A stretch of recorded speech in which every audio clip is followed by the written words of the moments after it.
Salah nama, Mas. Oh, salah nama. Ya, ya, ya. Dari mana? Kayaknya di kafe deh ini. Dari mana Mas asalnya? Dari Palembang, Mas. Palembang. Oke. Nah ya, monggo Mas Adi. Ini udah kerekot ya,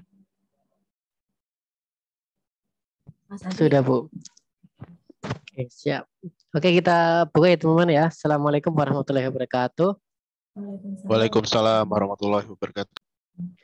Selamat malam, Budia dan rekan-rekan sekalian. Kita berjumpa lagi di pertemuan ke-15, di mana pertemuan ini kita akan membahas materi tentang membangun model 6, yaitu clustering, yang akan disampaikan oleh beliau Ibu Mardiah Hayati, STMKO. Oke, sebelum mulai pembahasan materi, alangkah baiknya kita berdoa terlebih dahulu. Berdoa menurut agama dan kepercayaan masing-masing, dipersilahkan.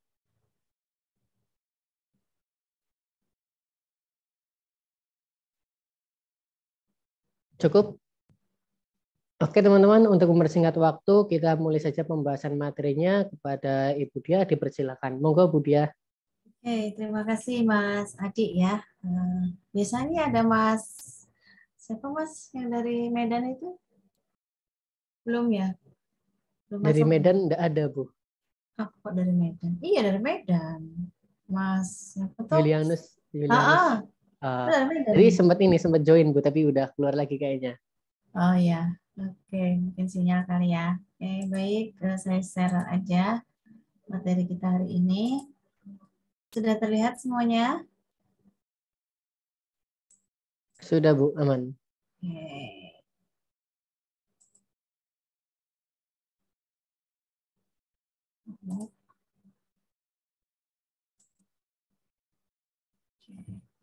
Baik, kita mulai ya.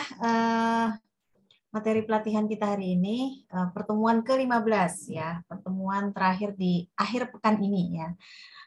Kalau mau selesai berarti masih minggu depan. Membangun model 6 kali ini adalah clustering ya. Ini cukup padat malam ini karena clustering hanya dibahas satu kali pertemuan ya, berbeda dari yang kemarin klasifikasi itu ada beberapa kali pertemuan. Jadi hari ini cuma satu ya clustering, tapi di dalamnya ada banyak algoritma yang akan kita bahas ya. Baik, kita mulai saja ya. Pertemuan kali ini clustering ya, membangun model 6. Kita langsung saja ya ke topiknya. Clustering. Ini sudah tidak perlu dijelaskan ya, ini sudah muncul beberapa kali di pertemuan sebelumnya. Oke, di sini adalah clustering ya. Ini adalah sebuah task dari machine learning ya, di mana metode ini atau algoritma ini digunakan untuk mengelompokkan ya, untuk mengelompokkan berdasarkan kemiripan ya, kemiripan itu bisa diukur dari jarak yang akan menghasilkan beberapa cluster. Ini adalah metode unsupervised learning ya, di mana metode pembelajaran ini tanpa disupervisi ya, beda dengan supervised. Kalau supervised ada peran manusia di sana ya untuk ngajarin.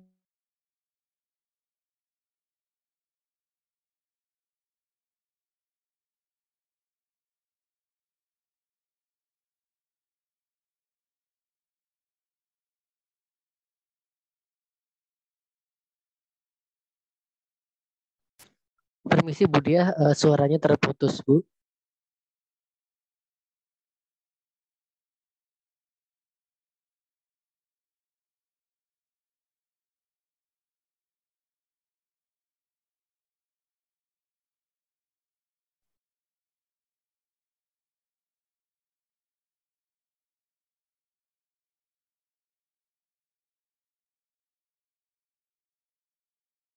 Oke, sepertinya Bu Dia ada kendala koneksi ya teman-teman ya.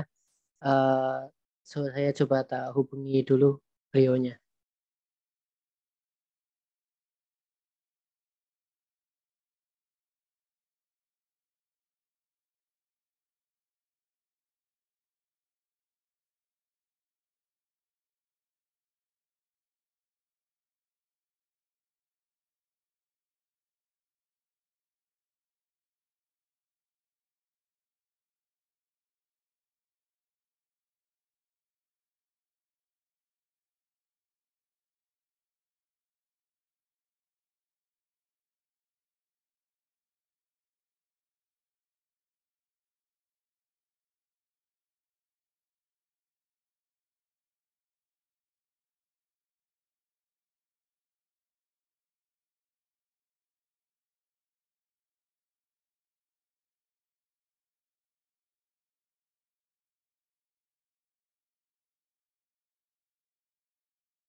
Oke, ibunya ini masih checklist 1 ya teman-teman ya. Silakan teman-teman bisa persiapkan hands-on-nya untuk pertemuan kali ini clustering. Oh, sudah. Dia udah masuk lagi. Maaf Bu, mic-nya masih mute Bu. Oh, ya. Oke, maaf ya. Koneksinya tidak bersahabat terus di sini. Saya 3 operator kok ganti-ganti. Nggak bisa. Ya, oke. Sampai mana ya tadi saya share screen lagi ya. Oh, masih di awal ya.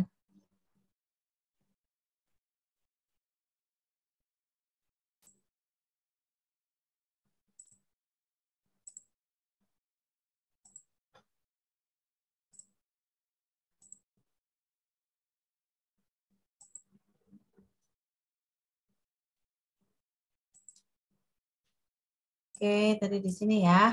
Oke, ini sudah selesai nih tadi. Nah, oh ini penjelasan. Teknik clustering merupakan pembelajaran mesin tanpa adanya supervisi ya untuk menyelesaikan sebuah permasalahan. Ya, ini tadi sudah saya jelaskan juga. Kemudian clustering juga dapat dianalogikan sebagai tugas mengidentifikasi subkelompok dalam data sedemikian rupa sehingga titik data dalam subkelompok cluster yang sama ya, yang sangat mirip akan dijadikan satu ya, yang di cluster satu persatu ya. Nah, ini keputusan tentang ukuran kemiripan dapat ditentukan melalui jumlah sentroid masing-masing kelompok dan jaraknya. Jadi sentroid itu berada di titik tengah dalam sebuah cluster ya. Jadi ini berdasarkan jarak ya untuk mengukur kemiripannya. Kira-kira begitu penjelasan secara umum tentang clustering ya. Ada banyak beberapa aplikasi yang sudah diterapkan ya, yang populer ya dalam penggunaan clustering. Contohnya ada recommendation engine di mana mesin itu bekerja untuk memberikan rekomendasi kepada user ya berdasarkan di sini ada banyak ya rekomendasi itu, ada yang berbasis content base ya, ada yang collaborative filtering ya. Nah di situ misalnya kita pingin membeli sesuatu, kemudian baru mikir nih mau beli sesuatu ya, baru sekedar browsing-browsing aja, tidak berniat untuk langsung bertransaksi ya. Kemudian besok harinya setiap hari kita selalu dikirimin iklan-iklan ya yang serupa dengan apa yang pernah kita cari. Nah, atau di situ mesin mencoba untuk menawarkan mungkin merek yang harga yang berbeda seperti itu. Nah, itu mesin mempelajari tingkah laku kita selama kita berinteraksi dengan dalam hal ini internet ya. Jadi kita melakukan transaksi misalnya di marketplace seperti itu. Kemudian clustering juga bisa digunakan untuk market segmentation. Misalnya sebuah perusahaan itu ingin mengeluarkan sebuah produk baru ya, sebuah produk baru. Tapi dia juga harus mempelajari sebenarnya segmentasi pasar di customer mereka itu untuk level menengah ke bawah kah atau menengah ke atas, sehingga untuk satu, pertimbangan berapa harga jual yang sampai di pasaran. Yang kedua juga mereka melihat ini cocok nggak nih segmentasi pasar menengah ke bawah. Oh ternyata enggak. Berarti ini lebih cocok untuk segmentasi menengah ke atas. Nah itu berdasarkan data-data yang ada, mesin belajar untuk menghasilkan sebuah klaster-klaster ya. Nah klaster itu di situ ada yang klaster dengan pendapatan rendah, kemudian klaster dengan pendapatan menengah, klaster dengan pendapatan yang tinggi, seperti itu. Kemudian banyak sekali ya ini, ada social network analysis, kemudian di bidang NLP juga, di bidang text preprocessing, ada machine translation, nerjemah ya, mesin penerjemah, kemudian juga opinion mining untuk sentimen analisis ya, seperti itu. Di area medis ini juga ada juga ya bioinformatika ya di situ banyak sekali ya. Jadi clustering itu diterapkan di berbagai kehidupan, ibaratnya seperti itu ya. Perbedaan utama dari clustering sama klasifikasi ya jelas ya. Klasifikasi itu supervised, sedangkan clustering itu unsupervised. Kapan digunakan clustering? Kapan digunakan clustering? Ya, artinya begini, kita sudah mempunyai data, sebaiknya clustering itu digunakan kapan sih? Satu, datasetnya unstructured ya, berukuran sangat besar, beda dengan supervised. Kalau supervised ya cukup besar juga sebenarnya supervised itu, cuman lebih besar lagi kalau kita mengimplementasikan clustering ya. Cluster ini memberikan jawaban yang cepat ya dalam perorganisasian secara otomatis. Artinya kita mengetahui di sebuah data itu sebenarnya kita tidak tahu ini klasternya apa sih gitu ya. Jadi dilakukan cluster sampai akhirnya terkumpul dan terpetakan. Kemudian selanjutnya jumlah kelas di clustering itu tidak diketahui ya. Jadi beda apa?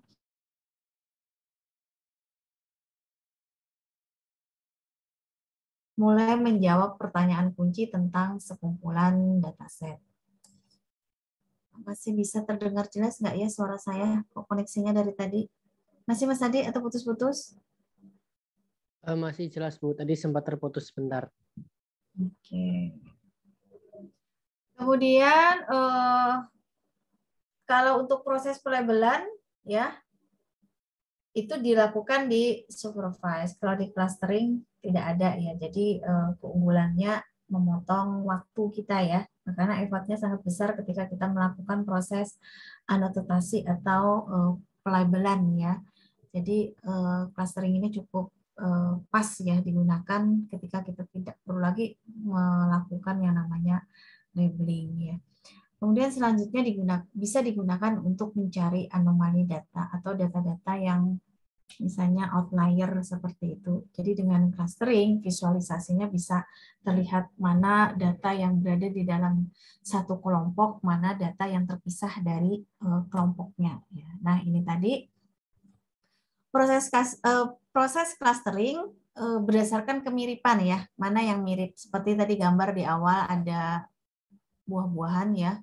Kemudian di sana dimasukkan ke dalam sebuah mesin, dijalankan dari berbagai dengan algoritma tertentu, mesin bisa mendeteksi, mengklasterkan ini gambar apel, ini gambar apa tadi stroberi, ini gambar jeruk seperti itu. Nah, bagaimana cara proses kerjanya dari sebuah clustering untuk mengelompokkan itu tadi, yang jeruk ikut ke jeruk, yang apel ikut dengan teman-temannya apel gitu ya. Dilihat dari kemiripan. Kemiripan itu bisa dilihat berdasarkan jarak. Artinya jarak yang terdekat dengan dia ya itu berarti yang paling mirip ya. Jadi kita mengukurnya dengan itu. Ada berbagai macam cara untuk pengukuran jarak ya. Ada Euclidean, kemudian Manhattan, Minkowski, kemudian Hamming ya. Ini yang paling umum digunakan adalah Euclidean ya. Ini contoh misalnya untuk Euclidean distance. Misalnya terdapat data seperti ini. Di sini ada titik ya, titik X dan Y ya, di mana kita akan mengukur jarak. Jadi misalnya ada dua buah data ya. Dua buah data titik di koordinat 4,8 dan 6,2. Dengan cara Euclidean distance, ini seperti dari Pythagoras ya. Jadi kita tinggal yang Y dikurangkan dengan Y, yang Y2 dikurangkan dengan X2 dikurangkan dengan X1. Ya, kira-kira hasilnya seperti ya, 2 minus 8 minus 6, kemudian 6 minus 4 itu 2. Nah, itu dikuadratkan ya, dikuadratkan, hasilnya itu dijumlahkan. Tadi rumusnya ya. Kemudian diakarkan, hasilnya adalah 6,3. Artinya 6,3 itu adalah semakin kecil jaraknya itu berarti semakin mirip. Jadi sehingga dalam pembentukan sebuah klaster, anggota-anggotanya pastinya diharapkan adalah saling berdekatan, bukan terpisah. Kalau terpisah berarti kemungkinan dia ikut klaster yang lain. Contoh yang kedua dengan Manhattan distance ya, sama misalnya tadi ada titik dua titik ya, titik 1 dan titik kedua. Caranya agak sedikit berbeda. Kalau yang tadi seperti dari Pitagoras, kalau di sini kita melakukan perpotongan antara sumbu X dan sumbu Y ya. Nah, itu dihitung dari situ jaraknya. Nah, contohnya 2 minus 8 minus 6, 6 minus 4, 2. Kemudian kita cari nilai absolutnya, ditambahkan 8 ya hasilnya. Jadi jarak dari titik 6,2 itu ditarik dulu ke kiri ya, garis lurus dengan titik 4,8. Jaraknya lebih dekat mana? Lebih dekat yang pakai Euclidean ya, jaraknya 6,3 tadi, kalau sekarang ini yang 8. Kemudian jenis-jenis clustering. Secara umum dibagi dua. Yang pertama adalah hard clustering. Ini adalah umum ya, dan ini lebih mudah digunakan. Contohnya, setiap node atau setiap data yang ada itu dimiliki hanya satu cluster. Dimiliki hanya satu cluster. Artinya, setiap titik data ini tidak akan dia memiliki lebih dari satu cluster. Kalau misalnya merah ini ya sudah berada di dalam cluster merah, ya udah di merah aja, tidak akan pindah-pindah ke cluster yang lain. Ya, contoh ilustrasinya di sini. Misalnya node 1 tidak akan berada di klaster kedua dan tidak akan berada di klaster ketiga. Begitu juga dengan node kelima. Node kelima itu hanya berada di klaster ketiga, tidak berada di klaster kedua dan ketiga. Ya, ini jenis clustering untuk hard clustering. Kemudian yang kedua untuk soft clustering ya.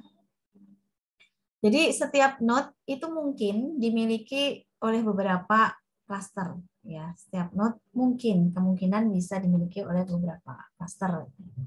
Contohnya ini misalnya yang lebih dari satu, ada node 5. Node 5 berada di cluster 1 dan berada juga di cluster 3 ya. Artinya ini semacam irisan ya untuk masing-masing cluster seperti itu.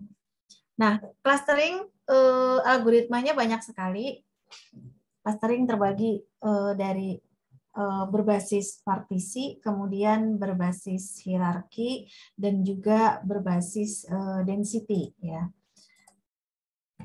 Apa itu hierarki? Apa itu partisi? Apa itu density? Nah, di setiap masing-masing clustering ini memiliki algoritma ya. Misalnya untuk partisi ada Kamin, ada fuzzy semen, dan lain-lain ya. Nah, contohnya untuk hierarki itu adalah sebuah metode teknik clustering yang membentuk hierarki atau berdasarkan tingkatan tertentu sehingga menyerupai struktur pohon ya. Jadi seperti decision tree kemarin ya di pertemuan sebelumnya. Jadi dia dari atas turun ke bawah ya, nanti begitu juga seterusnya ya. Dengan demikian proses pengelompokannya itu dilakukan secara bertingkat dan bertahap ya. Jadi biasanya metode ini digunakan pada data yang jumlahnya tidak terlalu banyak dan jumlah klaster yang akan terbentuk juga belum diketahui. Jadi umumnya memang hampir di semua klaster jumlah klasternya memang tidak diketahui gitu ya.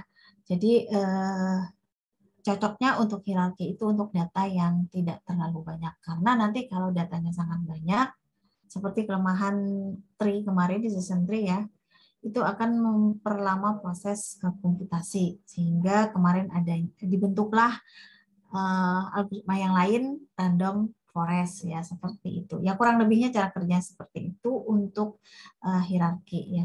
Kemudian hierarki itu terbagi lagi menjadi dua, yaitu aglomeratif dan juga divisif ya.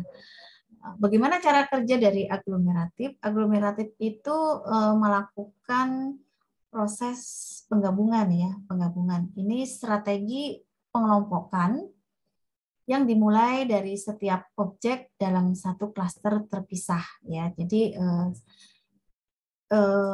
banyaknya klaster awal itu adalah sama dengan banyaknya objek. Jadi maksudnya begini, kalau kita punya data itu 1000, berarti banyaknya klaster yang akan terbentuk di awal itu adalah 1000 juga. karena satu objek data itu dianggap satu klaster ya. Tahap selanjutnya dicari nanti klaster 1 dan 2 apakah mirip. Misalnya kalau mirip berarti digabungkan. Klaster 3 dan 4 apakah mirip?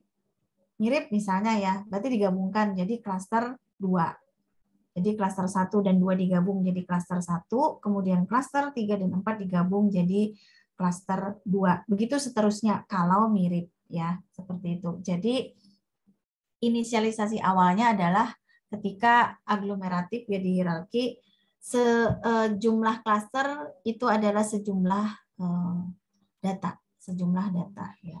Sedangkan divisif ini adalah kebalikannya. Kebalikannya itu penyebaran. Jadi kalau yang aglomeratif itu dari kelompok kecil menjadi besar, sedangkan divisif ini adalah dari kelompok besar menjadi kecil, ya kira-kira seperti itu penjelasannya. Kemudian untuk selanjutnya tentang ini.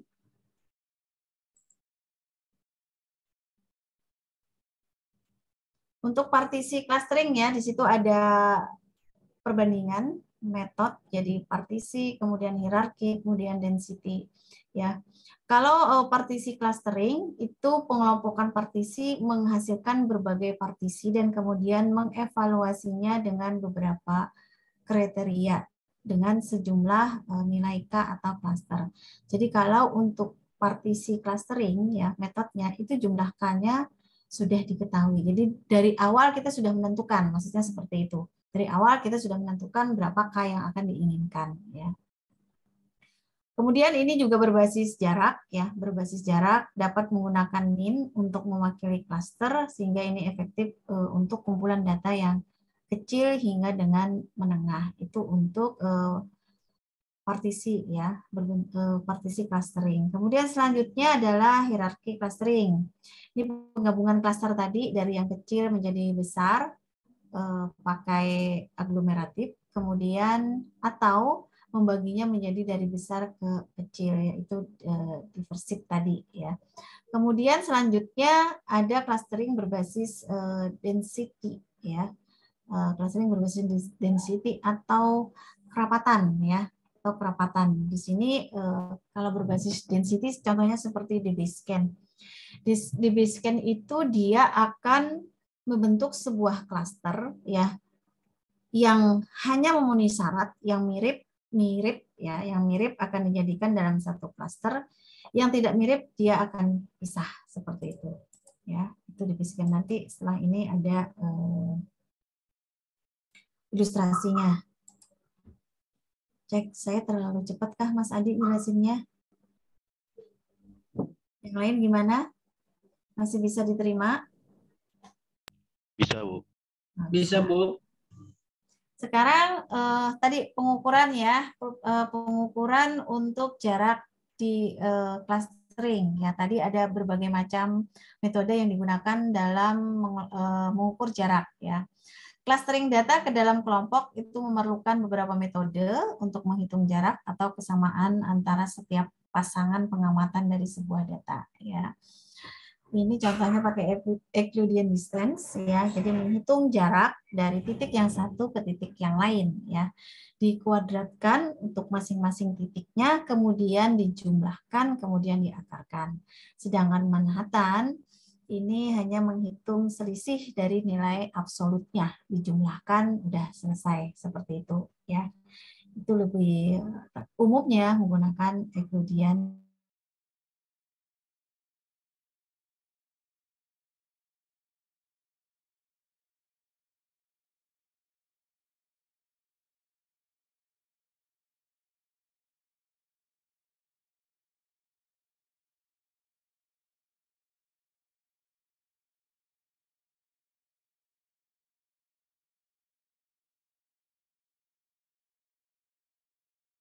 Maaf Ibu, suaranya terputus.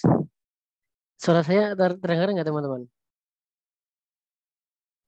Terdengar, Mas. Oke, siap. Koneksi ibunya lagi ada masalah berarti ini.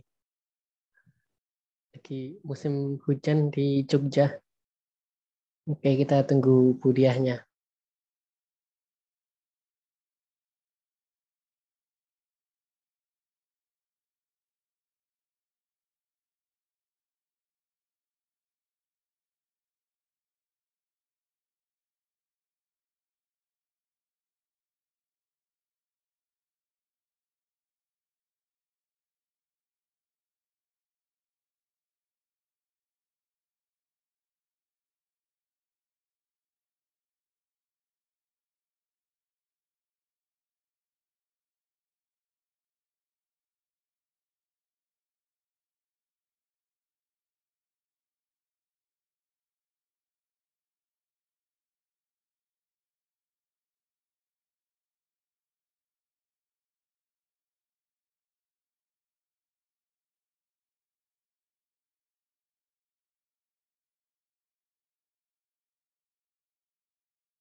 Cek. Masuk, Bu. Oke ya, saya off cam aja ya. Bisa Iya, main-main. Bu. Dua kali ya ini ya, mohon maaf ya. Di tempat kalian, di tempat Mas Adi nggak pernah ini, ya nggak pernah keluar-keluar gitu, lancar ya Mas di sana? Alhamdulillah lancar, Bu. Paling kadang kendala kalau misalnya tiba-tiba MIFI-nya mati aja gitu. Saya seringnya kalau malam di sini emang kayak gini. Kalau sore kan kita biasanya ya lumayan lancar ya, pagi, siang itu saya lancar. Untungnya saya ngajarnya kan pagi, siang gitu. Lancar. Jadi baru ini ngajar apa kuliah malam ya. Terus kebetulan juga sinyalnya juga begini. Oke, kita lanjutkan. Kelihatan ya. Kelihatan, Bu. Kita mulai di tahapan algoritma clustering untuk jenis partisi ya, untuk jenis partisi. Jadi contohnya adalah Kamin. Ini adalah salah satu algoritma clustering yang bersifat iteratif, artinya dia selalu bergerak ya, titik sentroidnya mencoba untuk mempartisi dataset menjadi subkelompok yang non-overlapping ya, artinya non-overlapping itu tidak ada satupun data yang berada di lebih dari satu cluster. Ya, ini berarti sejenis hard clustering ya tadi ya. Nah, ini ditentukan oleh cluster di mana setiap titik data hanya dimiliki oleh satu kelompok. Jadi tidak ada satupun data yang tidak memiliki cluster dan tidak ada satupun data memiliki lebih dari satu kelompok. Nah, Kamin ini menetapkan poin data ke cluster sedemikian rupa sehingga jumlah jarak kuadrat antara titik data dengan pusat massa cluster atau disebut dengan centroid ya itu minimal. Jadi dia cara kerjanya adalah itu tadi mengukur jarak ya, jarak antara data-data yang ada di dalam satu klaster terhadap titik sentroidnya ya. Semakin sedikit variasi yang kita miliki dalam sebuah klaster berarti datanya semakin homogen atau semakin serupa. Tetapi kalau di dalam sebuah klaster itu banyak sekali variasinya, itu nanti heterogen dan bisa mengakibatkan membentuk satu klaster baru lagi, bukan membentuk satu klaster, berada di klaster yang lain karena semakin jauh ya, semakin jauh semakin nggak mirip lah intinya begitu. Nah, ini adalah rumus dari Kamin. Jadi ini adalah ilustrasinya ya, ilustrasinya di sini. Nah, dari visualisasi ini,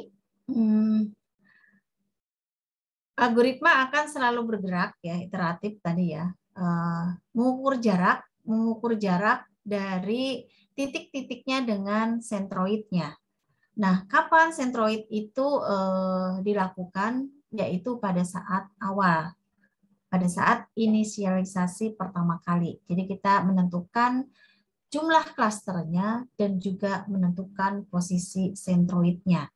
Selanjutnya, kita akan menghitung jarak masing-masing titik ya, masing-masing titik terhadap titik sentroidnya. Mana yang terdekat, mana yang mengumpul itu dianggap berarti yang paling mirip ya. Sehingga di sini perumusannya adalah rata-rata klaster. Rata-rata klaster μk ini adalah rata-rata klaster. Jadi jaraknya itu dihitung dari XI, maksudnya data ke I dikurangi dari rata-rata klaster. Ya, dikuadratkan kemudian dijumlahkan. Semakin kecil itu semakin bagus ya. Contoh ilustrasi untuk K dengan 1. Tadi ya yang membedakan antara partisi dengan hierarki adalah nilai K, nilai klasternya. Jadi di partisi dalam hal ini algoritma Kamin, nilai klaster, jumlah klaster itu sudah kita tentukan. Contohnya nih, secara skenario kasus terburuk ya, ada sebuah data, ada banyak data, ribuan data, 10.000, ya sudah kita tentukan K sama dengan 1. Klasternya cuma 1, ya udah semuanya masuk ke sana semua ya. Jadi ini dengan skenario terburuk, artinya dalam satu klaster ya semua data masuk semua, nggak peduli ini datanya mirip apa nggak, punya dimirip-miripin, masuknya dalam satu klaster ya. Kita lihat tingkat variasinya dari garis kiri ke kanan, ini adalah tingkat variasinya ya. Jadi semakin panjang data ini, garis ini, semakin panjang garis ini, kemungkinan semakin banyak variasinya atau semakin heterogen ya, seperti itu. Sekarang kita ilustrasikan kalau kita tentukan K-nya sama dengan 2. Kita tentukan titik sentroidnya untuk masing-masing klaster. Misalnya yang warna biru klaster 1, warna hijau klaster 2, kemudian kita tentukan titiknya. Ya. Nah, untuk K sama dengan 2 lebih baik kita dapat kuantifikasi nilai K yang lebih baik daripada K sama dengan 1. Ya, kita lihat di sini. K sama dengan 1 tadi panjang sekali. Kemudian kalau K sama dengan 2 cukup pendek ya. Walaupun di sini di antara biru dan hijau ini masih cukup heterogen ya, cukup heterogen. Nah, itu kalau K sama dengan 2. Kita coba lagi, K sama dengan 3. sekilas terlihat secara visualisasi ya, K sama dengan 3 jadi lebih baik. Jadi kita bisa menganggap K ini yang terbaik daripada 1 dan 2 ya. Nah, sudah cantik ya ibaratnya ya. Di sini variasinya berkurang ya, kemudian setiap klasternya juga sama gitu ya, maksudnya variasinya tidak terlalu besar seperti itu. Nah, ini kan K sama dengan 3. Contoh lagi kalau K sama dengan 4. Ya. Contoh lagi K sama dengan 4. Apakah lebih baik? Lebih baikkah kalau K sama dengan 4? Nah, kalau seperti ini, kita kan seperti menerka-nerka dan menebak-nebak ya. Sebenarnya K yang paling optimal itu K yang seperti apa? Jumlahnya berapa? 3 kah? 4 kah? 5 kah? Nah, ada sebuah metode lagi yang digunakan dalam bagaimana kita memilih nilai K. Ya. Memilih nilai K yaitu dengan kita plot ya, sebagai kita plot, kita lihat nih pergerakannya. Misalnya di sini yang bawah sumbu X ini adalah jumlah K-nya. Ketika K sama dengan 1, hasilnya seperti apa? Ketika jumlah K sama dengan 2, berarti masih tinggi ini. K sama dengan 3, kemudian K sama dengan 4. Nah, kita lihat sikunya ini. Sikunya ini berarti kan dari 3 ke 4 mungkin sudah tidak terlalu ada perubahan. Sudah tidak ada perubahan, sudah melandai, maksudnya stabil gitu. Berarti inilah yang dianggap K yang paling optimal. Jadi terdapat reduksi yang sangat besar ya, dari 2 ke 3 ada sikunya gitu loh, patahannya. Nah, setelah itu mendatar. Berarti ini bisa dianggap nilai yang paling optimal. Nanti dijelaskan setelah ini ya. Nah, ini adalah langkah-langkah dalam metode Kamin ya. Ini saya izin menyampaikan materi saya yang lain ya. Jadi untuk langkah-langkahnya saya ada satu slide lagi yang mungkin Anda bisa memahaminya ya. Saya stop share dulu. Langkah-langkah dari Kamin. Sudah terlihat? Sudah, Bu. Contohnya langsung aja nih ya. Oke, Kamin. Langsung aja ke contohnya ya. Oke, langkah 1.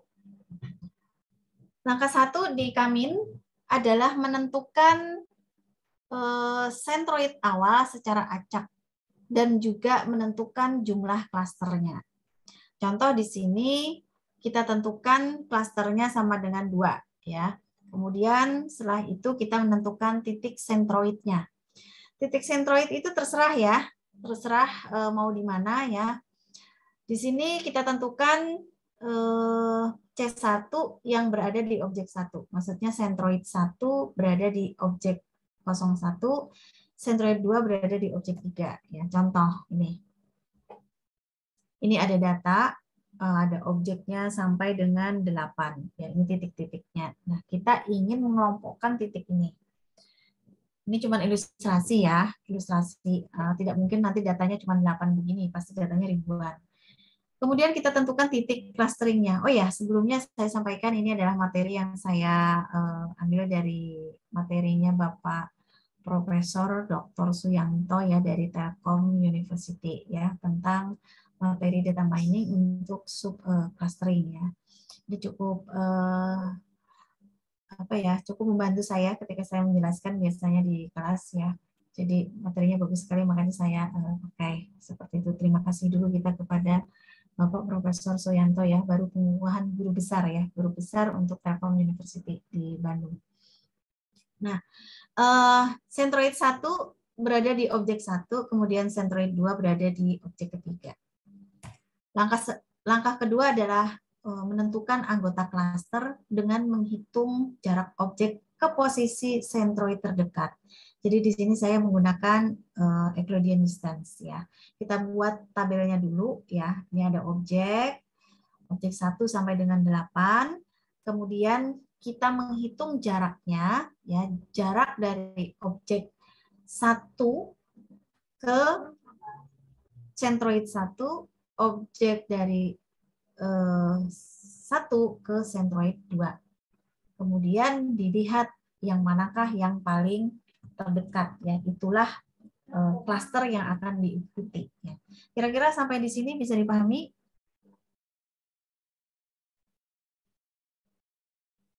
Bisa? Bisa, Bu. Oke, kita lanjutkan. Contohnya di sini untuk objek 2 ya, yang bergaris warna hijau. Di sini kita akan melakukan menghitung jarak objek 2 ke C1, objek 2 ke C2. Caranya adalah masukkan rumusnya ini tadi ya, untuk rumus Euclideans. Di sini 4 minus 2 kuadrat plus 5 minus 5 kuadrat. Dari mana sih angka-angka ini? Dari titiknya. Ya, titiknya tadi datanya kan nih, objek C2 ya, objek U2 ya. U2 itu 4 dan 5. Ini 4 dan 5 ya. Oke. Kemudian sentroid 1 itu berada di titik 2,5. Ya, seperti itu. Ini tinggal kita masukkan, maka ketemu jaraknya adalah 2. Lanjut lagi, objek kedua ke C2. Ke C2 ya. Kita masukkan lagi, ini adalah posisi objeknya 4,5, kemudian 4,2 ini adalah sentroidnya. Hasilnya adalah 3. Nah, ini jaraknya objek 2 ke C1, jaraknya 2, objek 2 ke C2 itu jaraknya 3. Mana yang paling kecil? Yaitu C1. Ya, maka klaster yang diikuti adalah C1. Lakukan ini hal yang sama untuk masing-masing objek data. Nah, hasilnya seperti ini ya. C1, C1, C2 dan seterusnya. Itu cara menghitungnya. Nah, menghitung tadi ya, jaraknya adalah 2 sama 3. Oke, ini visualisasinya hasil perhitungan yang tadi. Lakukan hal yang sama, kita petakan untuk setiap objek terhadap sentroidnya. Lakukan seperti itu ya. Nah, kemudian ini visualisasinya ya, tadi C1, C1, C2. Jadi objek 2 ini ikut ke C1. Objek 2 ikut ke C1, objek 1 ya jelas ikut ke C1 ya, karena memang dia jadikan titik sentroid. Nah, yang lainnya ini ikutnya ke C2 semua. Dari O3 sampai O8 itu masuknya ke C2 semua. Itu baru langkah pertama. Nah, kemudian kita hitung rata-rata titik di setiap klaster untuk mendapatkan sentroid yang baru. Tadi kan rumus Cummins adalah sigma apa tadi? X minus rata-rata X kan begitu ya. Jadi kita cari dulu rata-ratanya. Nah, seperti ini. Hitung rata-rata titik masing-masing anggota klaster untuk menentukan titik sentroid baru. Jadi ini dijumlahkan semua 2 plus 4. Ini sentroid 1 ya. Untuk rata-rata dari sentroid 1 anggotanya adalah O1 dan objek 2. Objek 1 dan objek 2. Jadi 2 plus 4 dibagi 2, 5 plus 5 dibagi 2, hasilnya 3,5. Ya. Kemudian untuk X2 yang anggotanya X2, kita cari rata-ratanya, dijumlahkan semuanya dibagi dengan 6. 1, 2, 3, 4, 5, 6. Dibagi 6. Kemudian untuk X2-nya juga seperti itu, dijumlahkan semua dibagi dengan 6. Ketemu 7,6,3. Jadi posisi sentroidnya itu berubah. Yang tadi semula berada di objek 1 dan objek 3 ya tadi ya. Saya lupa. Nah, itu sekarang bergeser. Sekarang kita visualisasikan. Yang semula di objek 1, sentroidnya bergeser ke antara objek 1 dan objek 2. Yang semula sentroid 2 ini berada di objek 3, sekarang bergeser agak menjauh ya. Ini sentroid yang baru. Setelah itu ngapain? Dihitung lagi. Dihitung lagi, makanya secara iteratif ya, kami ini secara iteratif dihitung lagi masing-masing jarak ke titik sentroid yang baru. Diulangi terus ya, sampai kapan ngulanginya? Sampai apa? Sampai optimal ya, sampai optimal. Apakah sentroid itu konvergen? Konvergen itu maksudnya sudah optimal ya, sudah mencapai titik di mana dia tidak bisa lagi bergerak, artinya sudah paling optimal ya. Di situ adalah fungsi objektif ya, rumus tadi. Fungsi objektif yang ini ya. Oke, tidak akan saya jelaskan, masukin rumusnya aja ya. Panjang jelasin itu ya. Contoh fungsi objektif ya antara X1 dengan C2. Jadi ini kita hitung ya, perubahan fungsi objektif itu dari J yang baru dengan J yang lama ya.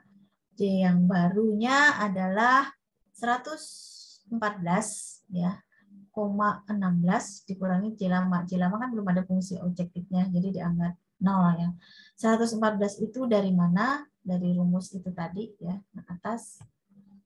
Ini kita cari ya, kita cari. Ini masih perubahan di atas tuh masih di ambang batas threshold ya, artinya lebih besar dari 0,1. Kalau 0 itu kan berarti sudah tidak sudah optimal ya. Jadi 0,1 di situ kita tentukan.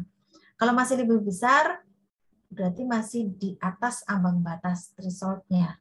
Artinya apa? Berarti pencarian sentroid masih terus dilakukan, ya masih terus dilakukan. Jadi cari lagi. Nah ini tadi kan bergeser ya, diperbaharui lagi sampai dengan selesai, akhirnya berubah lagi ya, berubah sampai kita langsung aja ke posisi terakhir.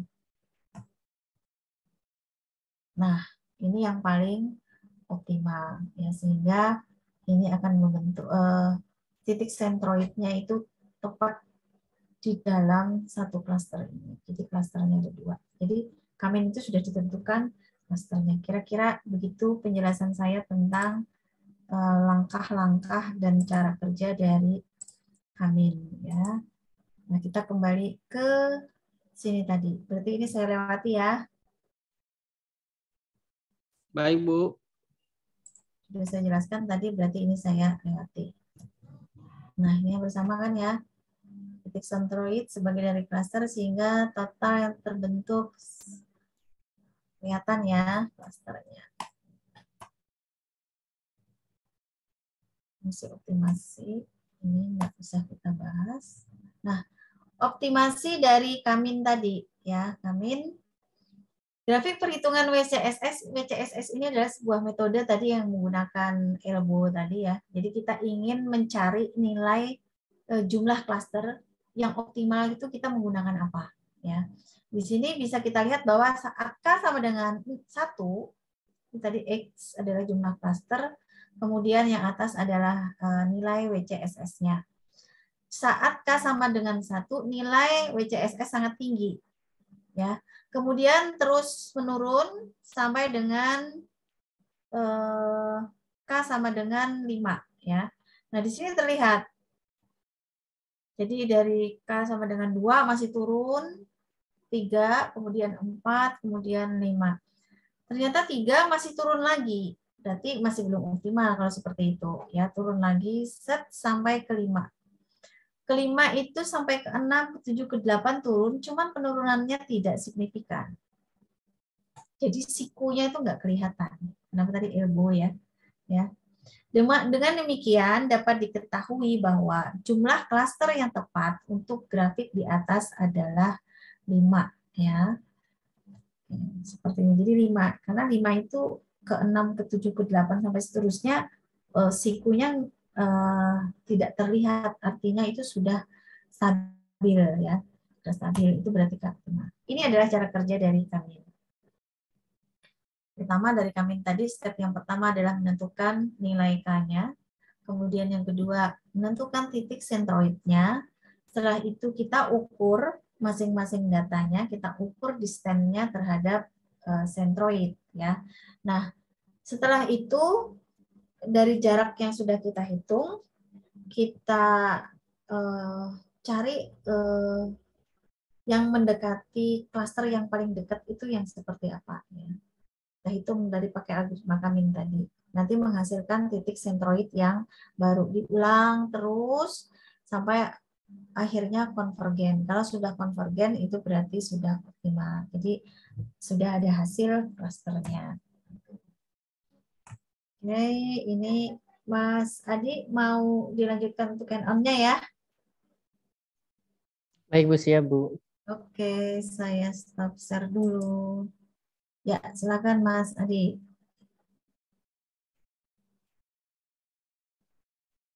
Oke, izin share screen Ibu dan teman-teman. Oke, Mas.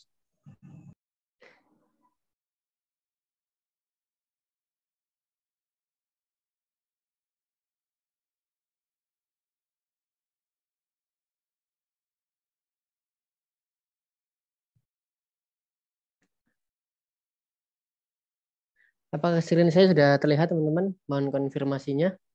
Sudah, Mas. Oke, hari ini sejak tadi sore saya ada masalah sama Jupyter saya, teman-teman ya. Jadi di sini saya pakai Google Colab. Oke, ini merupakan project yang di pertemuan 15 ini. Silakan teman-teman bagi yang belum punya filenya bisa di-download di Spada. Di contoh kasus pertemuan 15 tentang clustering. Oke. Seperti yang tadi sudah dijelaskan sama Budia tentang materi clustering, di sini kita akan membahas hands-on-nya langsung kodenya gitu ya. Di sini kita coba yang K-means, contoh kasus yang pertama. Jadi nanti ada tiga file ya teman-teman ya. Oh maaf, ada 4. Ada 4 file IPYNB, ada K-means, ada hierarki, dan dbScan. Dan satunya ini ada dataset pengunjung mall. Oke, ini saya download, delete dulu. Oke, ini kita contoh masuk yang contoh pertama, contoh kasus K-means. Oke, di sini kita hari ini membahas tentang clustering ya teman-teman ya. Berbeda sama pertemuan-pertemuan sebelumnya yang kita udah banyak membahas tentang supervised learning, klasifikasi. Hari ini kita akan membahas tentang unsupervised learning dengan clustering, di mana yang tadi udah jelaskan sama Budia, clustering itu ada 3 ya, ada partisi, ada hierarki, dan ada satu lagi division yang pakai dbScan. Di sini kita pakai yang pertama dulu yaitu tentang K-means. Jadi di sini seperti biasa kita import library-nya ya. Ini tulisannya jelas atau enggak teman-teman? Atau enakan pakai yang white time aja? Yang Ini dark aja atau udah yang jelas, kayak gini? Mas. Yang dark aja, Mas. Hitam aja. Iya. Oke, siap. Saya kesal kalau pakai yang putih, saya nggak enak di mata saya. Oke, Mas. Nggak apa-apa, Mas. Mungkin ini saya perbesar aja kali ya. Kalau misalnya teman-teman mau pakai Google Colab juga, silakan bisa di ini ya, di Google Colab terus di-upload, nanti upload yang ini. Karena saya banyak kan prakteknya pakai Jupyter teman-teman ya.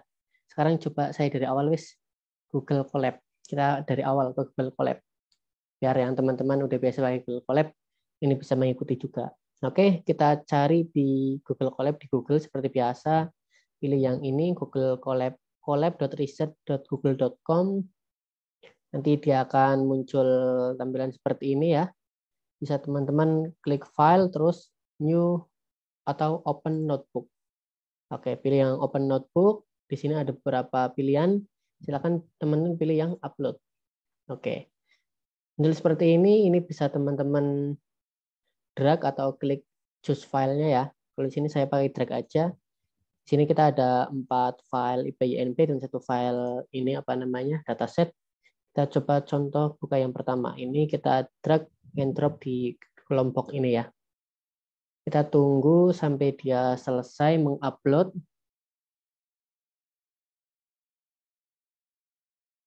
Oke, ininya untuk mengupload apa namanya file IPYNP ke ke Google Colab seperti ini ya teman-teman ya.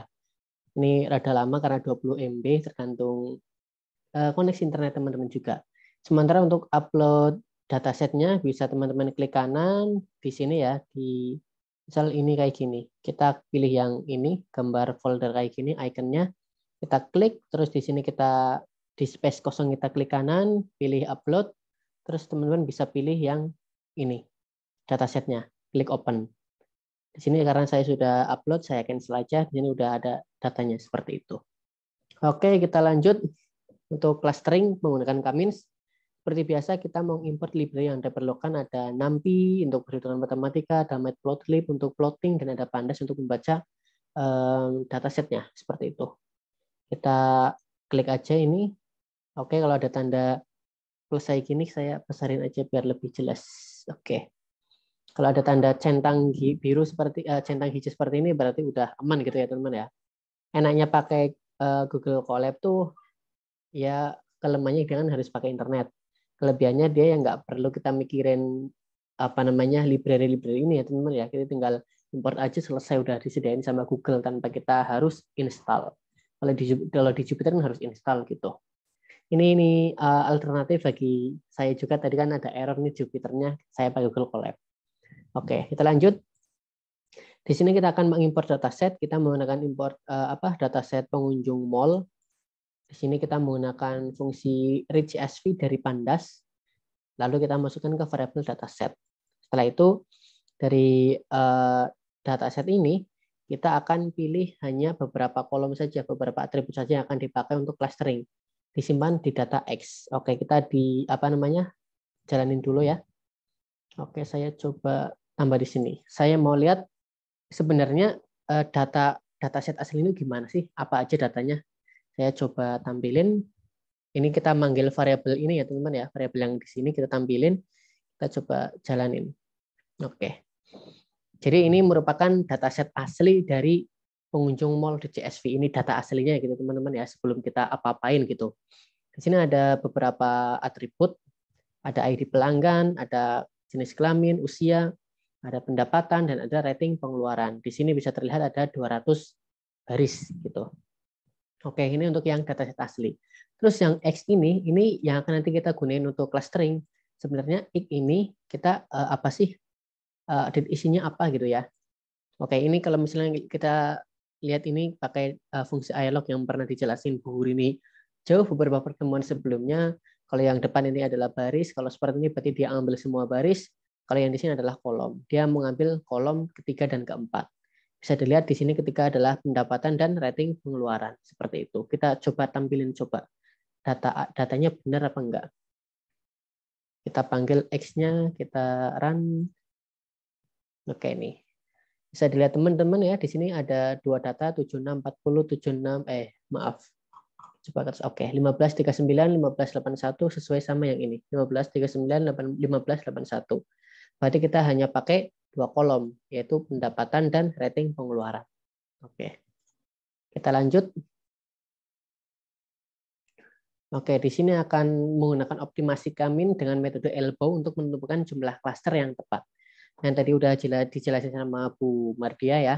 Kapan sih kita menentukan jumlah klaster yang tepat gitu kan? Jadi kan dicoba ada yang dari 1, kalau klaster 1 gimana, kalau jumlah klasternya 2 gimana, 3, 4, dan seterusnya. Di sini kita coba ini ya, kita menggunakan metode elbow. Nanti kita tampilin dalam bentuk grafiknya pakai plotting ya, menggunakan Matplotlib. Oke, di sini kita pakai algoritma Kamins yang bisa kita import dari library scikit-learn. Oke, di sini kita bikin ini ya, WCSS ini untuk ini. Apa namanya? Semacam kayak kalau misalnya klaster 1 nanti nilainya berapa, klaster 2 berapa gitu-gitu ya. Nanti kita simpan di sini. Ini menandakan kalau garis siku ini menandakan dia itu list. Jadi bentuknya list bisa menampung beberapa data gitu. Oke, di sini ada looping ya. Di looping sampai sini dia dijalan dari sini sampai sini. dia looping dari rank 1 sampai 11 gitu. Di sini for I in rank 1,11, maksudnya dia adalah I ini mengulang sebanyak dari 1, 2 sampai 11 seperti itu. Di sini kita bikin variabel namanya kamins dengan menggunakan fungsi kamins.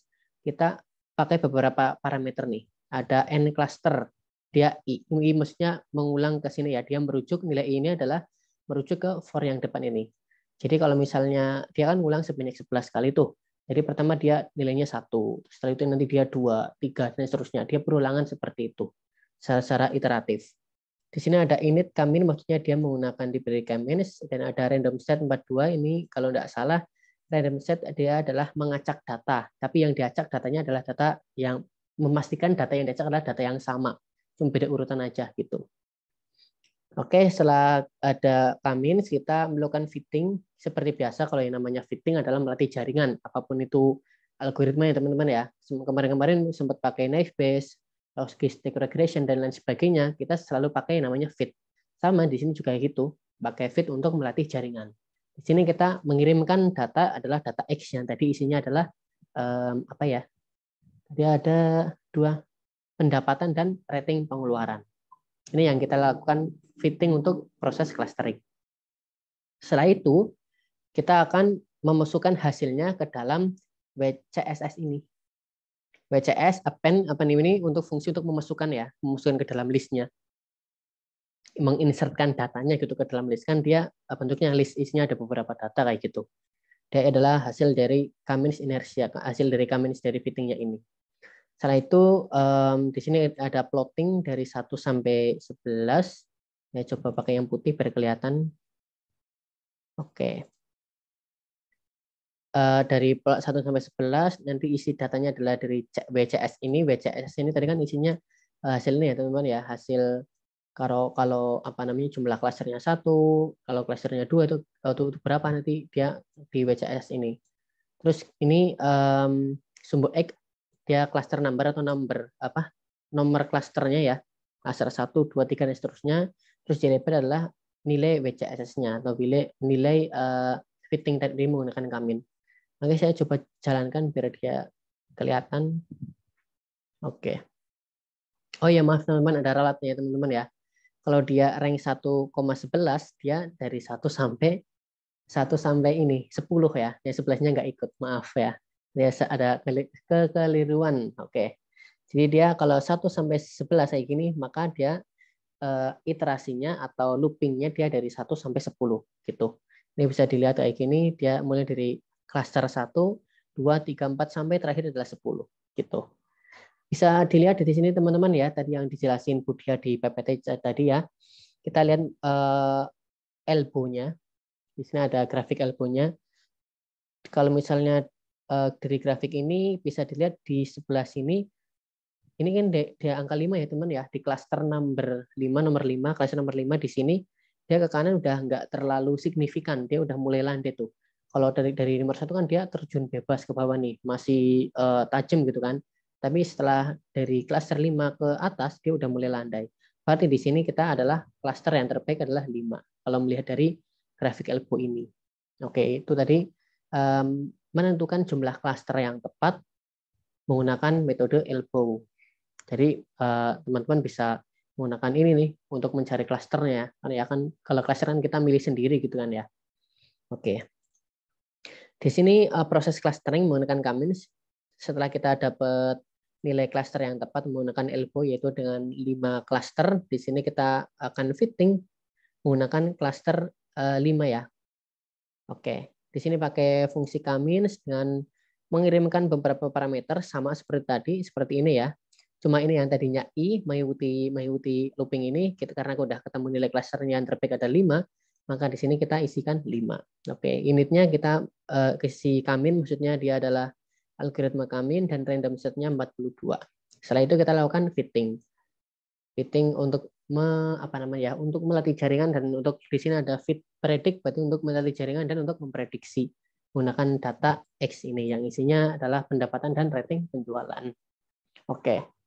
Di sini kita coba plotting ya teman-teman ya, visualisasi dari cluster menggunakan tadi ada 5 cluster ya, berarti ada 5 5 data, 5 kelompok data atau 5 klaster, masing-masing nanti ada centroidnya seperti itu. Di sini bisa dilihat ya, kalau misalnya dia klaster 0, klaster 1, 2, 3, 4. Di sini dia mulainya dari 0 ya teman-teman ya, bukan dari 1. Tapi jumlah ini ada 5 klaster seperti itu. Yang masing-masing klaster itu dibedakan warnanya, ada blue, ada red, ada magenta, ada cyan, dan ada green.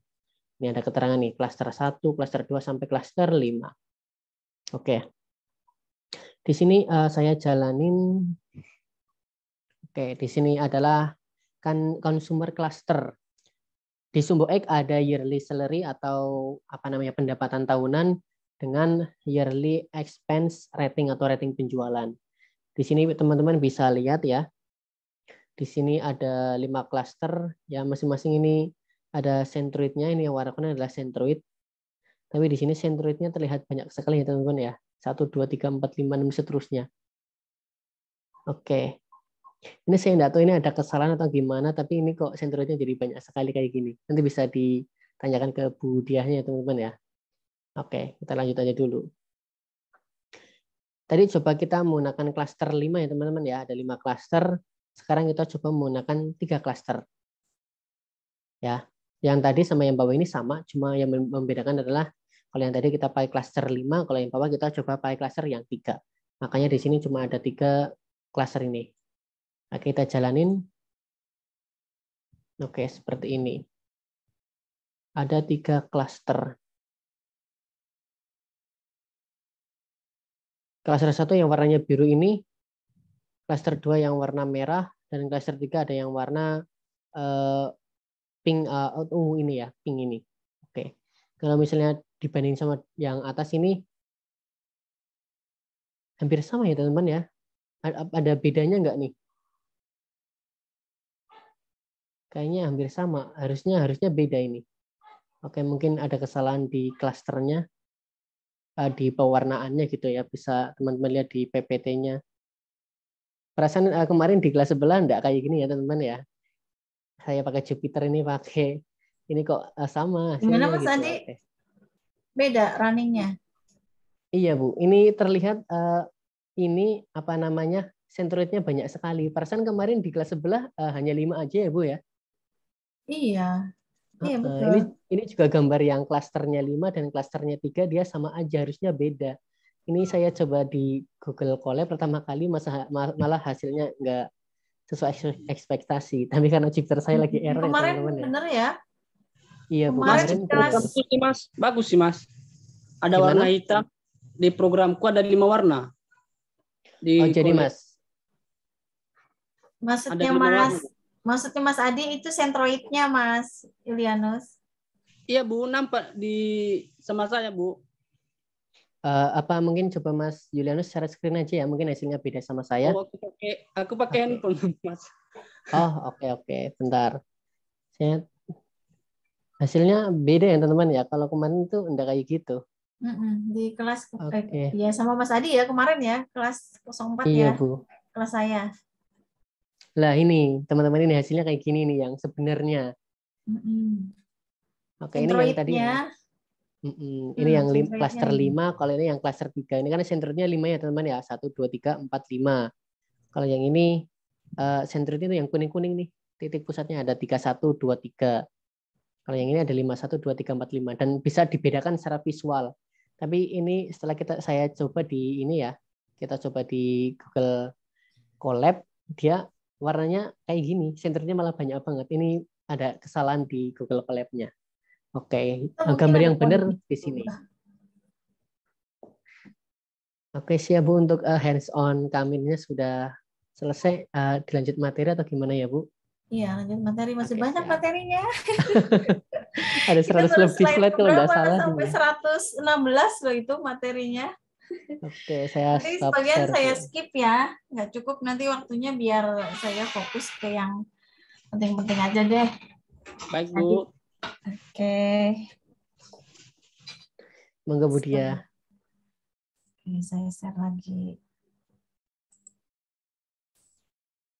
Ya, nah ini ada banyak banget ini sampai 100-an. 116. Kita baru sampai Sini 46. Oke, ini berarti untuk kategori clustering. Yang untuk partisi sudah, berarti kita masuk ke yang hierarki ya. Sebentar, saya skip aja deh. Nah, oke, langsung di sini deh langsung contoh kasusnya ya. Jadi tadi sudah terlihat ya ini ya. Sudah, Bu. Oke, nah untuk hierarki ada dua ya, aglomeratif sama diversif tadi. Ini contohnya yang untuk aglomeratif.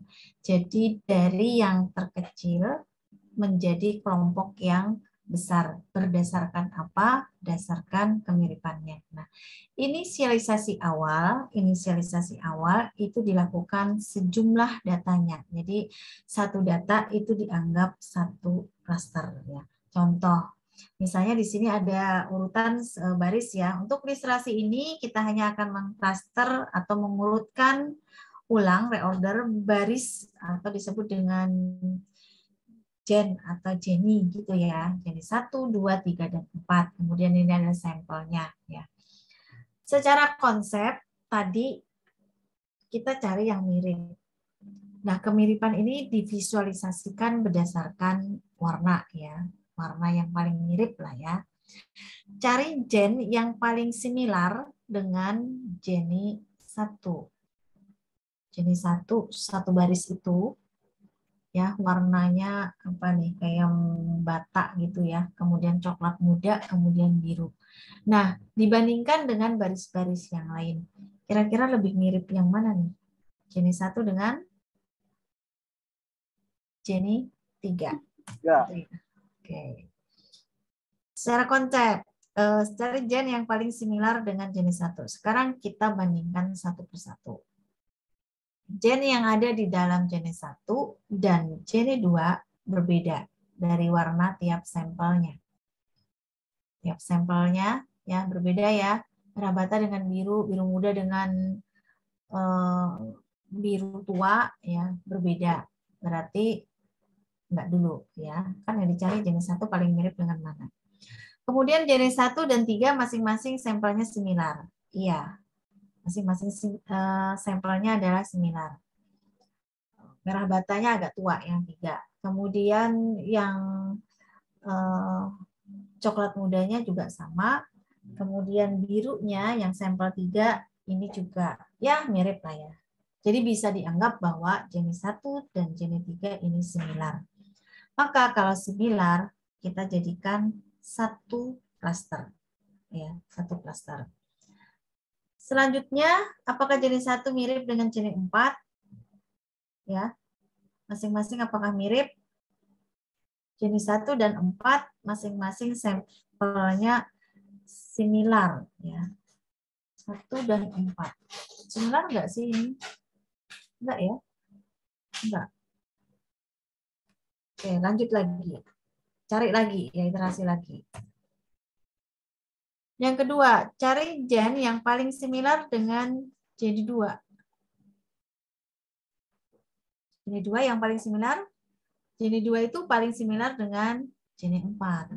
Kalau 1 dan 3 itu tadi mirip, ya maka nanti akan menjadi satu klaster.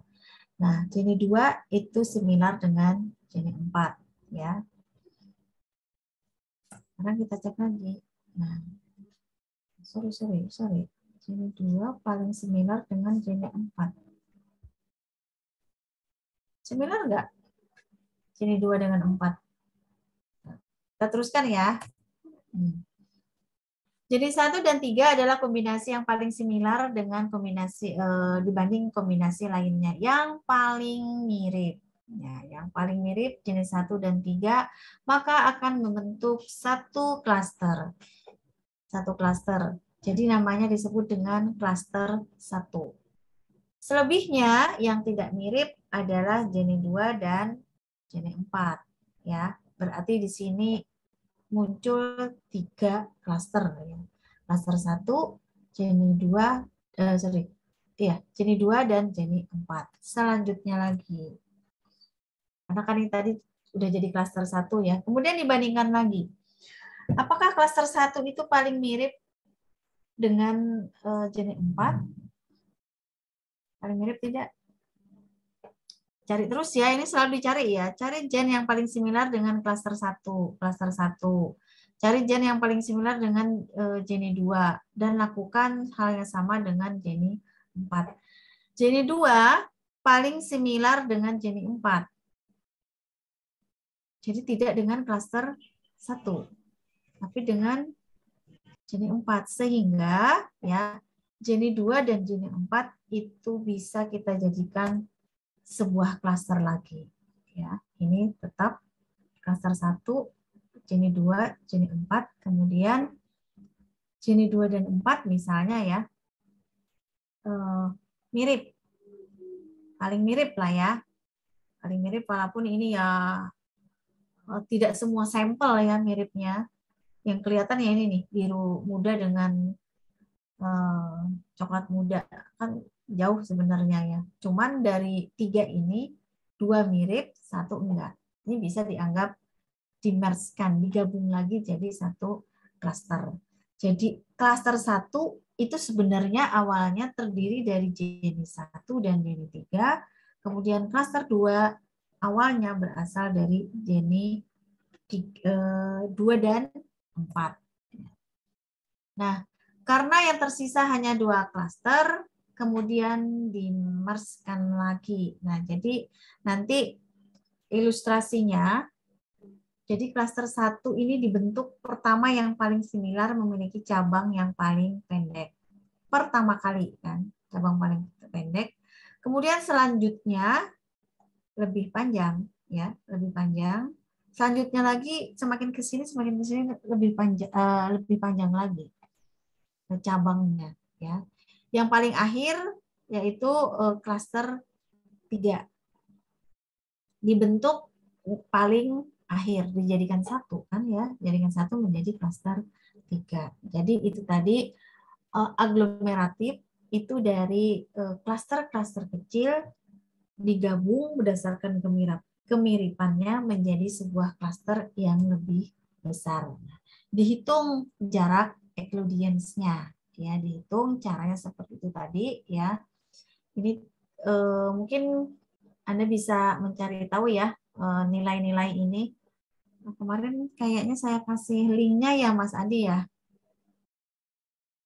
Masih nyimpen nggak ya link perhitungannya? Asal Kemarin mulanya nggak ini. sempat nyimpen, Bu. Kemarin nggak sempat nyimpan ya. Saya kemarin sempat baca di Medium itu ada step by step untuk cara perhitungannya untuk masing-masing Jeni itu ya. Oke ya, nanti bisa dicari ya itu ya. Kalau di sini kan langsung ketemu angka ya. Oke. Ini saya lewati. Nah, ini ilustrasinya. Ilustrasi dari langkah-langkah aglomeratif. Misalnya terdapat 6 poin, X1 sampai X6. Ini titik-titiknya ya. Pada langkah pertama, semua jumlah data ya, n data itu sama dengan n cluster. Jadi setiap data itu akan menjadi satu cluster. Sehingga kalau datanya itu 6, maka awalnya inisialisasi awal akan membentuk 6 cluster. Nah, sekarang kita akan mendefinisikan jarak antara 2 cluster ya sebagai jarak Euclidean terdekat.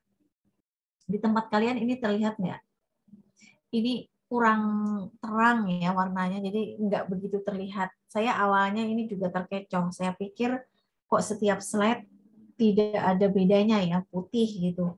Ternyata mata saya agak blur. Kelihatan ya? Ini sebenarnya agak abu ini. Kelihatan, Bu. Nah, kelihatan. Oke, berarti masih normal matanya, Mas. Kalau saya sudah kayaknya aku nggak ada bedanya gitu ya. Kita cari jarak yang paling dekat. Oke, yang paling dekat adalah secara visual ya. Ini contoh data cuma 6. X2 dengan X3. Ini menjadi satu klaster. Berarti klasternya sekarang ada berapa? Ada 5. X1, X4, X5, X6, dan gabungan antara X3 dan X2. Selanjutnya lagi, ya. Selanjutnya lagi akan dicari lagi nih yang mirip. Tadi kan kita sudah menentukan ya 2 jarak ya. X4 dengan X5. Dekat jaraknya, oke, dijadikan satu klaster lagi. Jadi ada klaster 1, 2, 3, 4. Ya, ada 4 klaster. Seterusnya, selanjutnya klaster pertama tetap ya. Kemudian X3 dan X5 itu berubah, ditambah, diperbesar klasternya karena mirip dengan X6. Jadi ini satu klaster ada 3 titik data. Ya. Sekarang berapa klasternya? Ada 3 ya, X2 dan X3. Kemudian ini yang 3 ini jadikan satu klaster, kemudian X1 satu klaster. Ada 3 klaster. Selanjutnya lagi, kita lihat yang atas X2 dengan X3 itu kan lebih dekat. Sorry, menjelaskannya begini. Apakah X1 itu lebih dekat, lebih mirip dengan X2 dan X3, atau X1 itu lebih dekat dengan X4, X5, dan X6? Jawabnya adalah lebih dekat dengan X3 dan X2. Sehingga X1 itu gabung dengan klaster X2 dan X3. Klasternya menjadi 2 klaster. Yang semula tadi 6 klaster, jadi 2 klaster. Ya. Proses akan berakhir ketika semua klaster tergabung menjadi satu klaster besar. Ya. Jadi satu klaster ini bisa jadi karena klaster 1 dan 2 itu mirip, ya, digabung lagi. Gitu seterusnya. Oke, ini saya lewatin aja. Ini hampir sama ya. Ini cuman visualisasinya aja. Jadi urutan ininya tadi panjang pendeknya ya. Yang pertama itu lebih pendek, nanti lebih panjang sampai akhirnya jarak yang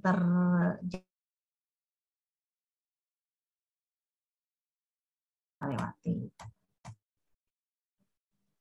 Mas Adi, ini mau hand-ons-nya?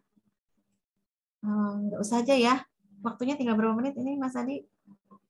Tinggal setengah jam ya. Sekitar 23 menitan lagi, Bu. Oke, hands-on-nya bisa dipelajari ya nanti ya. Saya langsung ke materi aja. Baik, Bu. DB scan. Jenis yang ketiga yaitu density. Cluster berbasis kepadatan atau density. Yang terakhir nih. Cluster ini pada dasarnya adalah daerah padat dalam suatu ruang data yang dibedakan daerahnya dari tingkat kepadatan, ya, tingkat kepadatan. Misalnya ada data, kemudian dari masing-masing ini dilihat kepadatannya, density-nya. Jadi akan membentuk satu cluster, ya.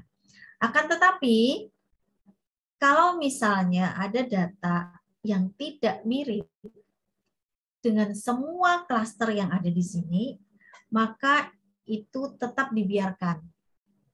Visualisasinya ini dianggap seperti data outlier, ya. Jadi data yang aneh, dibilang mirip dengan klaster 1 tidak mirip sama sekali, dengan klaster 2 juga tidak mirip. Intinya data aneh itu tidak mirip di antara semua klaster yang ada, sehingga dia menyendiri. Ya, ini contohnya yang bawah database 3, yang sendiri, pencar semua. Ya. Nah, DB scan ini cocok untuk apa ya? Misalnya untuk kasus-kasus medis ya. Contohnya begini nih. Sekarang aja varian COVID banyak ya. Varian COVID banyak. Awalnya beta, delta, dan sebagainya ya, sampai kode-kodenya sudah nggak apa lagi. Nah, berdasarkan misalnya gejalanya kan COVID itu kan mirip semua ya. Nah, kemiripan itu dijadikan satu klaster. Oh, ini gejala virus dengan virus varian apa yang dari Afrika, misalnya dari mana-mana, sorry bukan Afrika dulu. Yang pertama kali COVID ya, yang dari China. Itu. Kemudian setelah itu ada lagi gejala-gejala yang lain ya, yang itu berbeda. Gejala yang berbeda itu akan dimasukkan nggak ke klaster itu? Enggak, karena nggak dianggap nggak mirip, dipisah. Kemudian ada lagi data yang baru sampai akhirnya loh kok lama-lama jadi banyak nih. Ini ada pasti something nih. muncul varian Delta. Ya, udah kekumpul tuh masing-masing gejala untuk masing-masing klaster. Ada satu lagi data yang aneh. Gejalanya itu tidak dimiliki oleh virus Delta, tidak dipengaruhi, tidak mirip juga ya dengan varian-varian virus yang lain menyendiri itu. Justru itu akan menjadi pertanyaan besar atau insight dari peneliti ya, dalam hal ini peneliti di kedokteran ya. Ini jangan-jangan ada varian baru di sini karena gejalanya aneh. Gitu. Ternyata benar. Semakin ke sini banyak data yang mirip dengan data yang aneh tadi.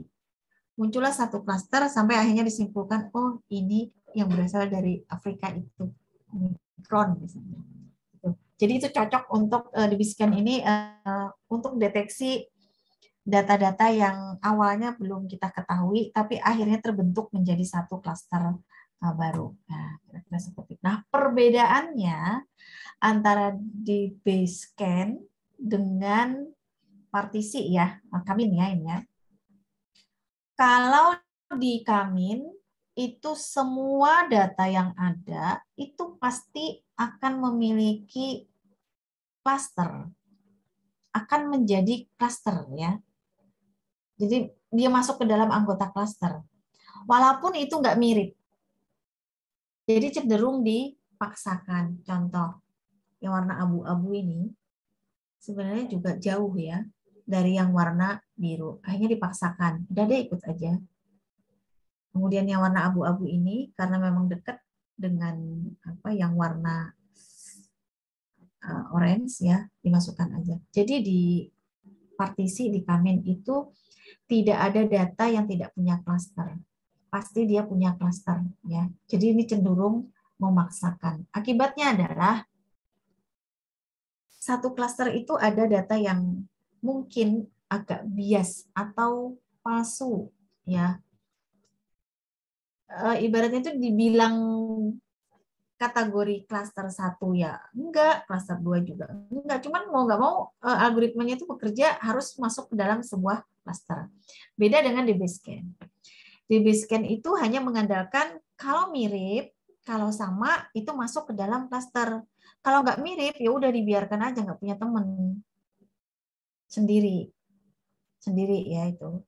Semakin lama, apakah ini akan membentuk klaster pada akhirnya? Bisa jadi, seperti kasus yang tadi. Jadi ini ada klaster menyendiri di sini ya, menyendiri di sini. Nanti ada data yang masuk lagi, nambah satu di sini, berkerumun di sini. Nah ini bisa menjadi satu klaster lagi. Itu bedanya antara di Basecamp dengan partisi. Ya. Cara kerjanya, makanya di Basecamp itu dianggap with noise. Jadi yang data-data outlier itu dianggap sebagai noise ya, dan itu tetap ada tetapi bukan di dalam sebuah cluster ya. Algoritma cluster ini menggunakan dua parameter yaitu minimal jumlah ambang batas ya yang dikelompokkan bersama agar dalam satu cluster itu dianggap sebuah density atau kerapatan ya. Kemudian radius, ini jarak radius ya, yang digunakan untuk menemukan titik di sekitar titik yang ada di dalam sebuah klaster ya. Langsung aja deh. Nah, radius ya kita anggap jari-jari lah ya kalau belajar matematika ya. Jika suatu poin itu masih berada dalam jarak radius ini, maka itu dianggap densitas padat ya, artinya masuk ke dalam satu klaster. Kemudian di sini juga ditentukan ini parameter ya, parameter di Basecamp. Parameter yang lain adalah minimal poin, jumlah poin minimal untuk membentuk suatu area. Jadi kita tentukan jumlahnya berapa sih yang berdasarkan radius ini tadi? 1, 2, 3, 4, 5. Kalau 5 dalam satu radius ini berarti dianggap satu klaster minimal ya. 6 termasuk titik radiusnya ya. Kalau misalnya di titik radius ini juga ada poin data. Nah, ini terdapat 3 jenis titik setelah pengelompokan di Basecamp setelah selesai. Ya. Di sini kita menentukan misalnya minimal poinnya adalah 3.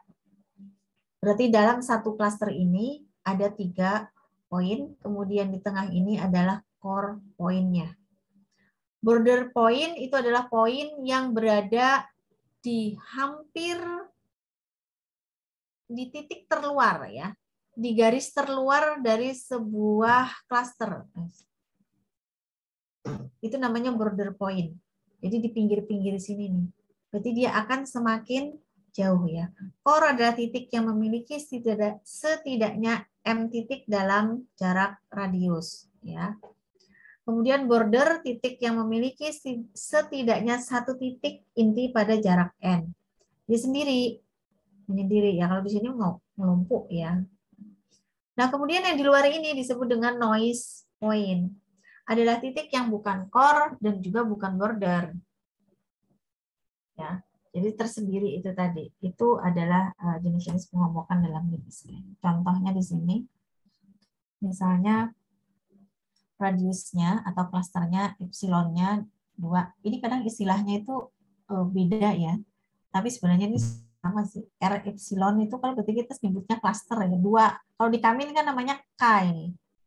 2 klaster dengan minimal poin sama dengan 5. Artinya dalam masing-masing epsilon ini minimal 5 ya. Gitu. Selanjutnya lagi. Pilih 1 poin secara acak ya, yang digunakan sebagai apa tadi core-nya ya, acak. Nanti ini akan selalu bergerak. Ya. Ini kan tadi minimal 5 ya, berarti ini akan menjadi 1 cluster ya, karena kita menentukan 5 minimal 5 poin, ya. Termasuk di dalamnya titiknya ya, core-nya jadi 6. Totalnya. Begitu diulangi terus. Ya, diulangi sampai akhirnya mana sih? Ini sampai akhirnya seperti ini. Ya, itu tadi. Nah, kesimpulannya untuk di Basecamp ini memiliki kemampuan untuk mengkategorikan dataset dengan bentuk yang sembarang. Iya, clustering itu kan tidak kita ketahui ya jumlah klasternya berapa. Kemudian datanya memang acak gitu ya. Dan tidak selalu areanya berbentuk lingkaran. Memiliki kemampuan sekaligus deteksi noise atau outlier. Kalau di Kamin kita tidak bisa mendeteksi outlier karena poinnya semuanya dimasukkan ke dalam 1 cluster. Jadi walaupun nggak mirip dianggap mirip gitu ya. Jadi dimasukkan dalam 1 cluster. Nah itu kelemahan dari Basecamp. Kita nggak bisa mendeteksi yang data outlier. Ya. Memiliki kecerdasan yang lebih baik dibanding Kamin, ya lebih cerdas dia. Kemudian tidak tergantung terhadap bentuk awal klaster ya. Awal klasternya. Ya, itu tadi ini kesimpulannya ya. Ini bisa Anda baca tulisannya kecil-kecil ya. Tadi ini sebagai kesimpulan aja kapan kita menggunakan Kamin, cara kerjanya seperti apa ya, kelemahan dan kelebihannya. Kemudian hierarki itu tadi cara kerjanya seperti apa, berikut juga kelemahan dan kelebihannya. Oke, sekarang kita masuk ke kasus 1. Coding juga ya, hand-ons ya. Ini tinggal berapa menit, Mas Andi? Ada sekitar 12 menit, Bu. Mau disampaikan? Boleh, Bu, yang hierarki paling, Bu. Oke, silakan deh. Oke, siap teman-teman ya. Kita masih ada kira-kira 11 menit. Saya coba sekilas jelaskan tentang yang hierarki ini buat clustering. Oke. Mohon maaf teman-teman ya. Di sini Jupiternya ini rada kurang beres.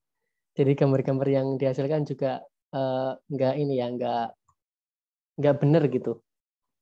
Oke, saya masih mencoba solving yang Jupiter saya tapi belum berhasil. Oke, ini contoh kasus yang 2 tentang hierarki clustering. Di sini mungkin kita ini ada kali Mas Adi versi library-nya kali ya. Saya kurang paham Bu. Tadi gara-gara saya coba testing model, saya coba ngutak-ngatik ngetik kode sesuatu, akhirnya malah jadi error sampai sekarang, jadi tadi siang. Belum tahu nih apa penyebabnya. Apa diulang dari awal tuh di clear gitu. Tapi tetap aja ya. Tetap saya coba restart, ada muncul kayak gini, Bu. Interpreter is on the environment but has not Tidak been aktif. activated. Nah itu ada beberapa mungkin library yang file. Anda paham juga sih, Bu. Saya Iya, kurang paham ya. mungkin ya. Oke, Nanti nggak deh apa-apa. coba lagi solving. Oke, Oke. silakan. Ini teman-teman ya, ini untuk contoh kasus yang kedua tentang hierarki clustering. Di sini hierarki tadi kan udah jelasin Budia ada dua ya teman-teman ya. Kalau di sini contohnya itu kita pakai agglomerative clustering. Oke. Kalau nggak salah ada satu lagi namanya device atau apa gitu ya, device atau pembagian gitu. Oke, saya di sini ini ya, coba import library-nya sama seperti contoh sebelumnya ada NumPy, Matplotlib, ada Pandas juga. Kita lakukan ini ya, import datasetnya, membuka dataset. Ini tadi udah kita singgung masalah data yang ada di variabel dataset dan data yang ada di variabel X-nya. Kita lewati aja, kita langsung di sini kita menggunakan dendrogram untuk menentukan angka klaster yang tepat. Oke, jadi ini untuk yang agglomerative clustering-nya teman-teman. Oke. Ini untuk dendrogramnya seperti ini, jadi dia apa namanya? Dia dari banyak terus dia akhirnya membesar menjadi suatu cluster ya. Kira-kira seperti ini, semacam kayak tree itu ya teman-teman ya. Bukan tree. Jadinya kayak gini nih. Oke, dia dari kecil-kecil terus dia jadikan yang kembar-kembar yang mirip, dia jadikan satu cluster. Yang tadi dijelasin Budia ada Gene 1 sama Gene 3, 2 sama 4, dia di clustering jadi satu gitu. Ini secara visualisasi seperti ini. Kita lanjut menjalankan hierarki clustering dataset. Oke, di sini kita akan menggunakan algoritma agglomerative clustering dari scikit-learn. Di sini kita coba apa ya? Coba fit dan predict. Di sini kita menggunakan fungsi agglomerative clustering dengan memberikan ada 3 parameter, ada n cluster. Di sini kita pakai 3 cluster. Oke. Kita lanjut ada affinity Euclidean ini untuk yang Euclidean untuk menghitung jarak dan ada linkage-nya ini dipakai buat ini. Kalau yang linkage saya nggak paham. Kalau yang Euclidean ini tadi sudah jelas nama Budia. Terus ini kita akan lakukan fitting dan predict dengan mengirimkan satu parameter data yaitu data X yang dari isinya adalah pendapatan dan rating penjualan seperti itu. Oke, di sini kita akan melakukan hasil cluster. Oke, di sini ada 5 cluster. Ini saya kurang paham ya teman-teman ya. Di sini keterangannya ada 3 cluster, tapi yang di sini dia ada 5 cluster. Oke, kita coba run aja tadi. Sampai sini kita run ini. Di sini ada 5 cluster 1 sampai 5. Sama seperti sebelumnya di sini ada sumbu X-nya yaitu yearly salary yaitu apa namanya? Pendapatan ya, pendapatan tiap tahun. Di sini ada yearly expense rating atau rating penjualan. Ini sama juga seperti sebelumnya, dia gambarnya nggak sesuai. Dia di sini harusnya ada gambarnya seperti ini, tapi di sini hanya kayak gini gambarnya teman-teman ya. Gambar yang benar itu ada di file PPT-nya. Silakan teman-teman bisa cek di PPT-nya tentang masalah gambar visualisasi. Karena di sini saya coba pakai Google Colab, dia nggak ini apa namanya nggak cocok gambarnya. Seperti itu. Bu Dia ini untuk hierarki mungkin seperti itu saja Bu dari saya Bu.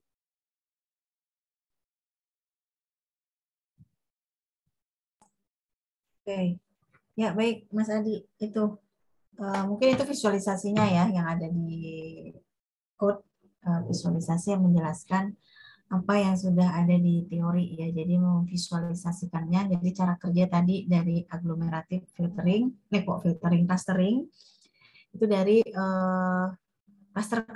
cluster kecil, kemudian dicari kemiripannya, Kalau mirip itu akan dijadikan satu klaster baru. Kemudian satu klaster baru itu lagi akan dibandingkan dengan klaster-klaster yang ada di sekitarnya sampai akhirnya terbentuk satu klaster yang lebih besar.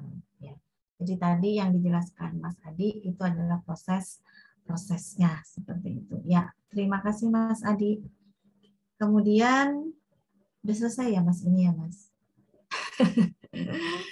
Halo Mas Julianus, masih seger bugar ya. Mas Julianus, saya udah loyo ini. Hari ini 4 sesi kejar tayang. Oke, gimana? Ada yang mau bertanya?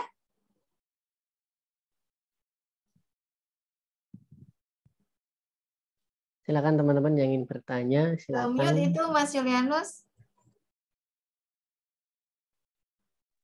Apa Bu? Mute tadi ngobrolnya gitu. Ada yang mau ditanyakan? Sudah jelas Bu, nanti konsultasi nanti sama Mas Adi nanti Bu kalau ada yang kurang Iya, jelas. boleh. Silakan konsultasi untuk ini ya, tugas akhir ya. Oke. Ini saya belum foto ya sama kelas ini ya, karena minggu depan kan udah selesai ya, minggu depan. Ya kan Mas Adi? Iya, pertemuan terakhir di pekan depan. Belum ada informasi ya, mekanisme ujiannya itu seperti apa, Mas Adi? Belum ada, Bu. Belum ada ya, aduh biasanya itu dadakan ya, hari Senin. Kelas kita yang Amikom 4 itu kan dikasih materi siang jam 10-an, jam 3-an, setengah 4 sudah langsung ya. Jadi tidak ada yang bisa disampaikan. Oke. Berberapa ini? 1, 2, 3, 4, 5. Mas Kukung, Mas Julianus, Mas Karusa Faat, Mbak Intan, Mbak Nurul. Dari Makassar, dari Medan, dari UGM. Mbak Intan dari mana Mbak Intan? Asal universitas atau asal Iya. tinggal? Universitas. Dari Universitas Bengkulu. Bengkulu? Iya. Universitas Bengkulu ya. Jumlah juga ini semuanya. Banyak kan dari Sumatera ya. Ya kan ya. Kalau Mas apa tadi dari mana? Palembang, Bu. Palembang. Itu universitas apa, Mas? UIGM. Apa? Universitas Indo Global Mandiri, UIGM. Wow, UIGM Indo Global Mandiri ya. Oke, kalau Mas Julianus Poltek ya kemarin ya? Dari Estimik Bu, Estimik Penelitian Nusantara. Oh ya, oke ya. Banyak dari lintas universitas. Saya sekarang mahasiswanya banyak Mas Adi. Yang program satunya Kampus Merdeka pertemuan pertukaran mahasiswa Merdeka itu juga banyak 30-an ya. 30-an itu dari rata-rata juga dari Sumatera sampai NTB. Sampai NTB ya. Oke. Mana ini? Nggak ada lagi mau ditanyakan? Boleh di-capture Mas Adi foto session ya. Oke, siap Bu. Silakan teman-teman Mbak Intan, Mas Kuku, Mbak Nurul bisa open cam. Kita akan foto ya, foto sesi bersama ya. Background-nya? Oke teman-teman yang bisa ganti background ini, background resmi ya teman-teman ya. Background resmi. Boleh dipakai dulu, kita mau foto sesi lagi, ini dimasukin ke Notulen. Nggak bisa ganti background. Oh gitu, siap. Oke Mbak Intan, gimana Mbak Intan bisa open cam-nya Mbak Intan? Mbak Nurul, Mbak Intan Universitas Makassar ya Mbak Nurul ya? Iya ya Mbak. Makassar ya? Iya Bu. Makassar. Oke. Kita capture aja teman-teman ya. Oke, buat dimasukin ke laporan. Laporan ini. Ayo yang ganteng, yang manis. Oke, siap. 1, 2, 3. Oke, siap. Kita masukin ke laporan dulu ya teman-teman ya. Oke. Oke, siap. Oke, terima Ini kasih mungkin ya, semuanya siap. ya. Terima kasih semuanya, Mas Julianus, Mas Sama-sama, Safaat, Bu. Mas Kuku, Mbak Nurul, Sama-sama, Bu. dan Mbak Intan. Sampai jumpa lagi kalau ke Jogja main ya ke Amikom. Ya, siapa tahu ya main ke Jogja kan? Udah pernah ke Jogja belum? Belum, Bu. Belum pernah, Bu. Belum pernah, oke. Nanti kalau ke Jogja mampir ya, jangan lupa ke Universitas Amikom, ketemu saya Bu Mardia, ketemu Prof. Kusrini ya. Nanti tanya di sana kalau Bu Mardia dari Prodi Informatika gitu, kalau Prof ini dari S2 ya, S2 Amikom ya. Nanti cari juga Mas Adi ya. Mungkin kalau Mas Adi udah lulus sekali ya. Oke, silakan mudah-mudahan berakhir ya. Jadi bisa jalan-jalan ke Jogja. Gitu. Oke, terima kasih Amin. semuanya. Saya izin back ya Mas Adi ya. Siap, Sehat terima kasih semuanya. Ibu. Assalamualaikum warahmatullahi wabarakatuh. Waalaikumsalam warahmatullahi wabarakatuh. Waalaikumsalam warahmatullahi wabarakatuh.